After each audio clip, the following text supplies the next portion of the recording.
किरी प्यारन के अस्सलाम वालेकुम दोस्तों। अज आया हूँ असां पोल्ट्री शॉप से, यानी जैसे सिंधी ज़बान में मुर्गी जो फार्म चयो वञे।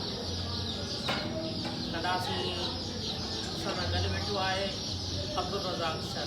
असां हाल वाल कंदासीं उन्हनि जी वाधवेट जे बारे में, खाद खुराक उनखे छा ॾिनो वेंदो आहे, हिननि सां हाल वाल कयूं था पिया ऐं उन खां पोइ तव्हांखे फार्म बि विज़िट करायूं था पिया। पोल्ट्री शॉप यानी मुर्गियुनि जो फार्म। हीअ आहे पोल्ट्री फार्म जंहिंमें चूज़ा पालिया वेंदा आहिनि। तव्हां ॾिसी सघो था नंढा नंढा चूज़ा। वधीक मालिक सां हाल वाल कयूं था पिया। हीअ केतिरे अर्से में वॾा चूज़ा आहिनि ऐं जेको आहे सो छा हिननि जी खुराक आहे। ॾिसी सघो था दोस्तों, जेके पोल्ट्री फार्म मशीननि ज़रिए ॼाणिया वञनि था। चूज़ा मशीननि ज़रिए अंडनि में निकिरनि था पिया। हीअ दोस्तों बिल्कुलु लाइट आहिनि, हिनखे को रंग वग़ैरह न थियल आहे। तव्हां वेझे खां ॾिसी सघो था।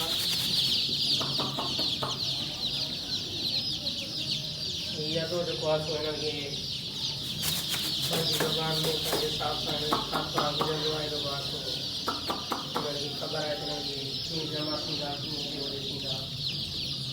उन खां पोइ रंग बिरंगी हिननि खे हथरा जो रंग ॾिनो वेंदो आहे।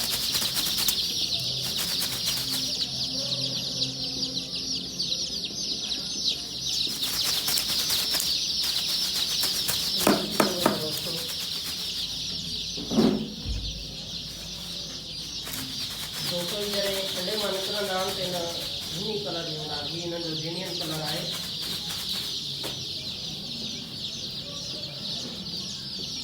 हीअ विच ते इहे पाणी जा दॿा पिया आहिनि। हिन जी खुराक जेको आहे सो बाजरी हिन जेन्युइन जी आहे। उन खां बाद में जेको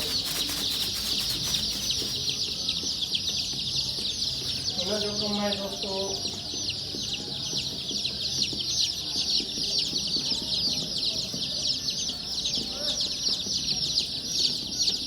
ॾिसी सघो था दोस्तों, हीअ रंग बिरंगी चूज़ा आहिनि जिन खे हथरा जो रंग ॾिनो वेंदो आहे।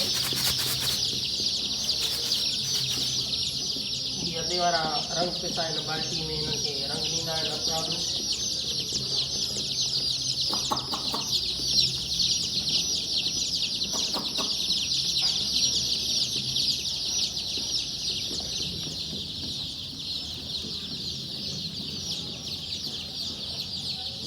बाक़ी दोस्तों वधीक अधे सां हाल वाल कयूं था पिया हिन जी खाद खुराक जे हवाले सां, ऐं केतिरी अरसे में ई वाध वेच कनि था पिया ऐं छा हिन जो रेट आहे।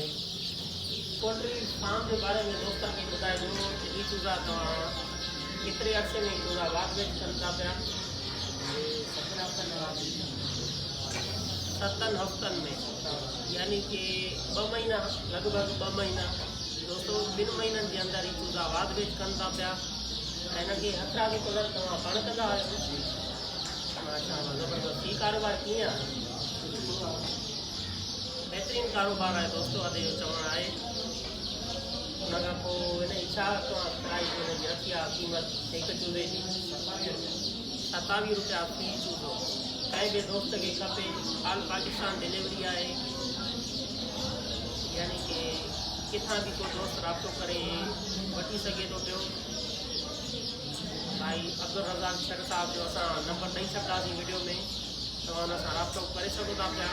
2 महीननि जे अंदरि हिन चूज़नि जी वाध वेच थिए थी पई। उन खां पोइ अंदाज़ो घणे वज़न जो थी थो वञे 2 महीननि में। 2 किलो ताईं दोस्तों 2 महीननि जे अंदरि वाध वेच करे थो। 2 महीननि जे अंदरि 2 किलो जो थी थो वञे। हिन जी खुराक जे बारे में ॿुधाइजो, छा खुराक आहे? बाजरी 5 यानी कि हफ़्ते ताईं हिननि खे दोस्तों बाजरी ॾिजे। उन खां पोइ हिन जी फीड खुराक आहे। ऐं पाणी दोस्तों कीअं केतिरो ॾिजे?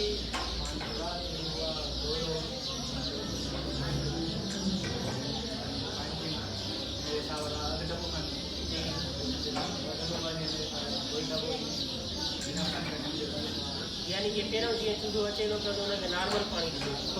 प्यारे वात हिन जी शॉप आहे। वधीक वीडियो में नंबर ॾेई छॾंदासीं असां अब्दुल रज़ाक सर जो, जंहिं सां तव्हां राब्तो करे वठी सघो था पिया। कंहिं बि दोस्त खे खपनि त राब्तो करे सघे थो पियो। हिन जी सीज़न कीअं ओवरऑल यानी कि सॼो साल हूंदी आहे या कहिड़ी मौसम में चूल्हा पाले सघो?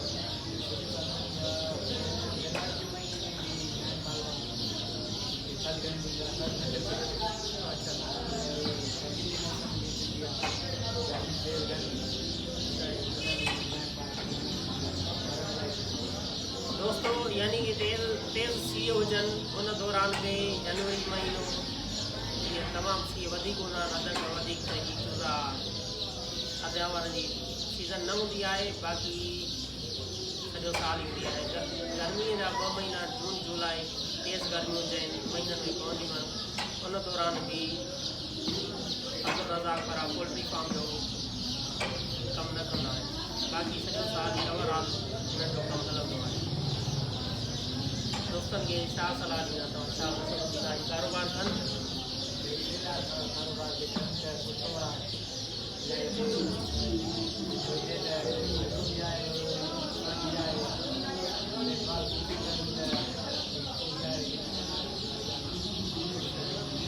दोस्तों सॼो दारोमदार आहे खुराक, खाद खुराक जे मथां।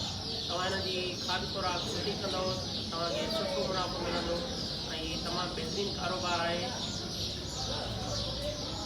बाक़ी मार्केट में लाइयूं चाढ़ियूं कॾहिं रेट घटि हूंदो आहे, कॾहिं वधीक हूंदो आहे, घटि वधि थी सघे थो पियो। असांजी उमेदु आहे त तव्हां दोस्तनि खे ॿिन्ही प्यारनि खे असांजी वीडियो ज़रूरु पसंदि आई हूंदी। जेकॾहिं कंहिं बि दोस्त खे ही पोल्ट्री फार्म जो शौक़ु हुजे त अब्दुल रज़ाक सर सां राब्तो करे सघे थो पियो। दुआनि में रखंदा यादि, अलाह नगहबान।